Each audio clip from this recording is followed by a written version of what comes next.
Hey guys, welcome to the channel, and this is what you all clicked for. This is what you all wanted to hear, so.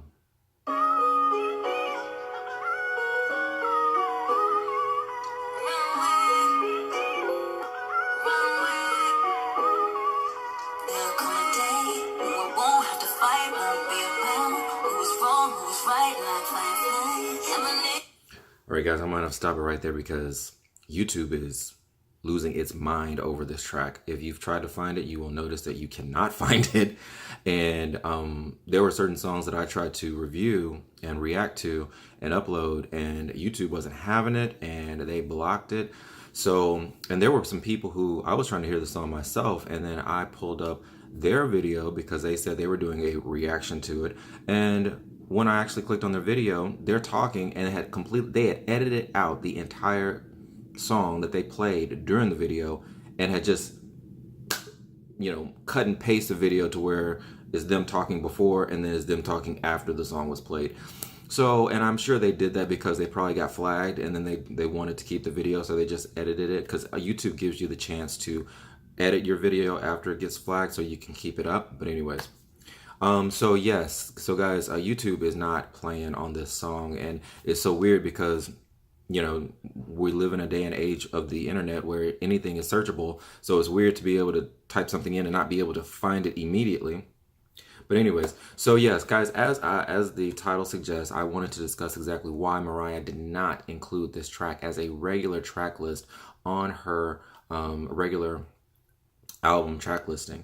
And this is like a topic that I feel kind of just gets swept under the carpet. And I'm really excited for Mariah because I think a lot of things are like unraveling for her. Like this season that she's in is a very real season where people, she's actually able to get to the root, actually discuss the roots of why she does things, why she writes things, why she does. And so if you examine Mariah as a songwriter, then it explains a lot of the stories. It explains a lot of the vocabulary that she uses. It explains, the shift in, the changes that she went through from, the 90s into the 2000s into the 20 teens now. I mean, so I'm really excited for Mariah because I feel like with this album is coming like a season of freshness where she's actually able to put in her own words and talk about topics that normally are swept under the carpet. And one in particular that I'm going to talk about today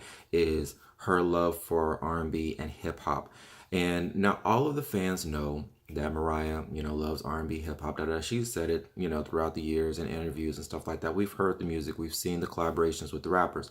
But one thing I like about Caution is the fact that, I think personally, in my own words, I think Mariah is really legitimately, unapologetically presenting herself as an R&B artist, R&B hip hop artist on this album like never before.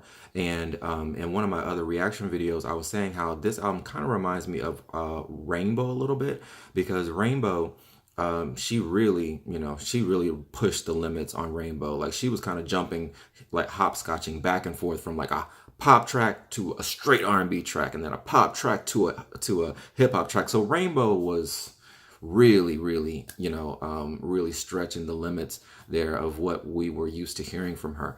But this album reminded me a lot of Rainbow, but the only difference is I think the Caution album is much more cohesive. Everything is so much more well produced, and Mariah emotionally and mentally is in just such a great place. You can see this in all the interviews that she's given. If you notice, Mariah has always been one to be really coy and very, she would allude to certain things and not really go in depth about things. But in this season, with these interviews that I've been watching, she's been open, she's been candid. You can tell she's at peace with a lot of stuff in her life. And it looks like from the sound of the music, she's really at peace with people connecting her with R&B hip hop now. She really is at peace with that, I feel. And you can tell that she's at peace because if you notice, her album now has a parental advisory label, which actually I Am Mariah actually had that on there as well. So I think that was a step in this direction where she is now. But this album also has the parental advisory. And in the past, Mariah's image of being wholesome and the pop, ballad singer. It was so strong and so huge in the mind of all of her fans that she really couldn't afford to have a parental advisory sticker. She couldn't afford to be uncensored and unedited and really dive into her love for hip hop and R&B. So, but now, in my translation of it all, I think that caution for me symbolizes, she is unapologetically letting her listeners have it. Like they're having it. So I say all of that to say that I believe the reason why she did not include Runway is because Runway is a pop. It's very, very pop. It's very, very similar to things that we've already heard from her. Runway is very, if you haven't heard, I wish, here's a little bit more. Mariah is actually sampling herself. She's sampling Butterfly in the background. Okay, hopefully I don't get flagged. But anyways, so this track is very reminiscent of Triumphant. It's reminiscent of 100%. It's an inspirational ballad. It reminds me, we've never heard her song. She wrote a song for the Olympics called Reach for the Sky. Or actually, she wrote an inspirational song that she said, she'd be willing to let the Olympics use it if they wanted to, but they never did. But it was called Reach for the Sky.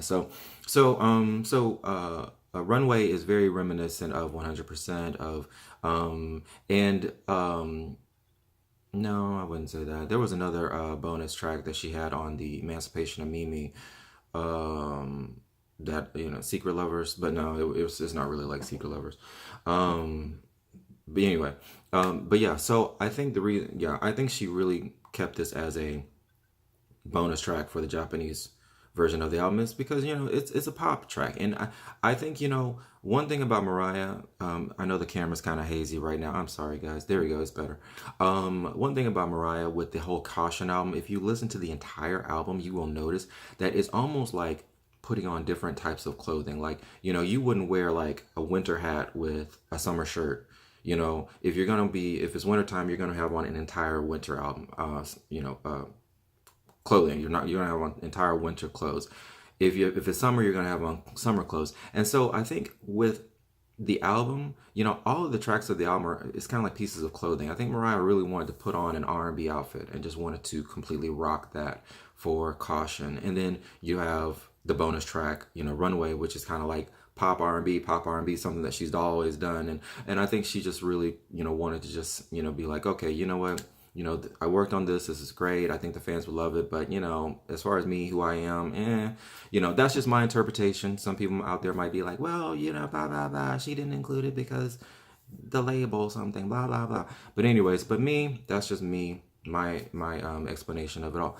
So, and then there's the, I call it the anomaly because after I've heard the entire album, With You seems like such an anomaly to me because the whole album is so R&B. It's so R&B to the point to where you listen to With You, I'm just like, what happened? But I think what Mariah is doing is that even as a businesswoman, she knows that there are some of her fans just, they may not necessarily be able to accept something from her without having some sort of pop, something.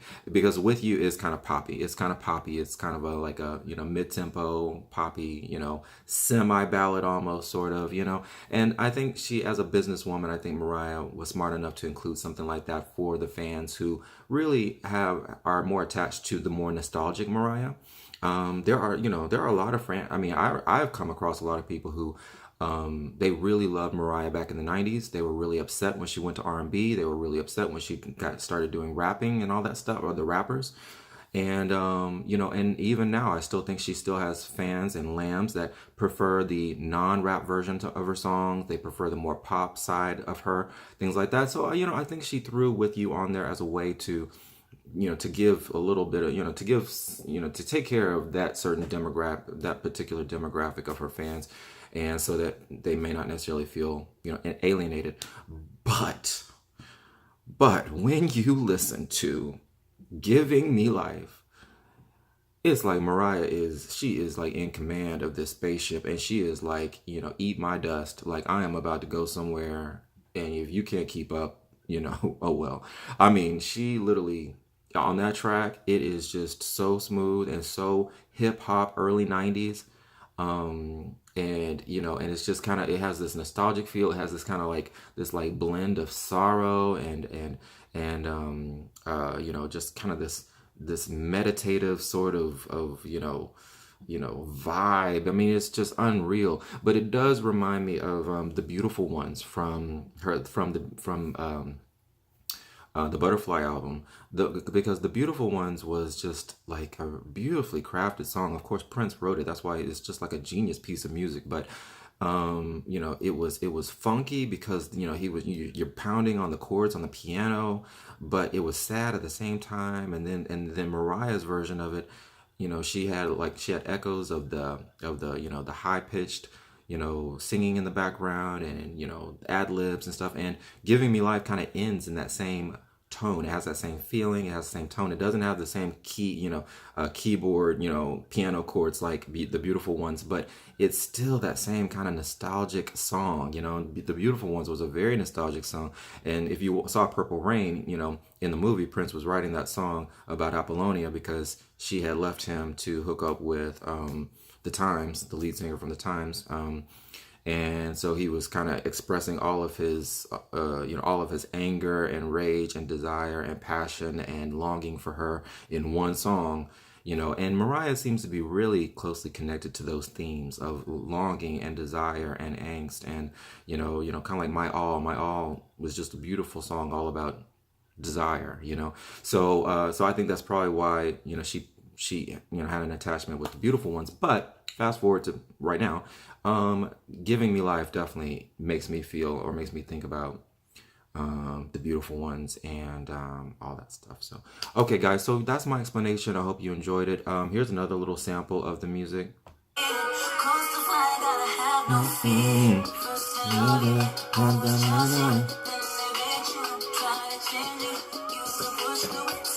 All right, guys. I hope I'm able to download this video. Click like, subscribe if you do. Also, guys, I'm going to be posting some of my other original music. So I know it's not Mariah stuff, but please support it. I appreciate it. Leave a comment, leave a like. All right. All right. Have a good night.